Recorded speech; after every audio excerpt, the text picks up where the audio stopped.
қайраткері Міржақып Дулатовтың шындыққан тамған жері осы. Кешегі қара күндерде, жұлдызсыз айсыз түндерде, жол таба алмай сенделіп, адасып алаш жүргенде, бұл күнгі көп көсемдер, сұраймын, сонда қайда едің? Ақыл таппай дағдарып, жанашыр таппай сандалып, барарын қайда біле алмай жүрген бір күнде сан қарып, есепсіз көп шешендер, жөніңді айтшы, қайда едің?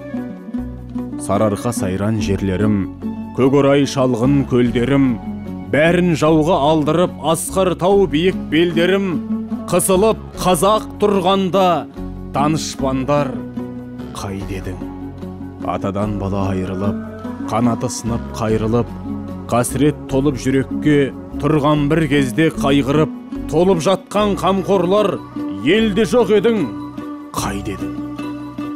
Құландай үркіп елдерің, қалдырып мекен жерлерін, жаяу жалпы жалаңаш қатын бала ерлерің, аштықтан қырғын тапқанда, сыпыра жомарт қайда едің? Кедейдің сорын қайнатып, майданға жасын айдатып, тіл жоқ, көз жоқ, басшы жоқ, өлімге басын байлатып, жіберерде жаным-ау, жанашыр жақын қайда едің? Енді бүгін кім жаман? Данышпан емес, кім надан? Қамқор емес, кім жауыз? Жомарт емес, кім сараң? Көсем емес, кім жалтақ? Шешен емес, жоқ адам.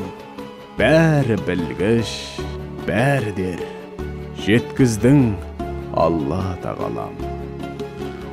Міржақып Дулатұлы. Ел үшін білім мен өнерін арнаған азаматтар мәңгі есімізде қалады.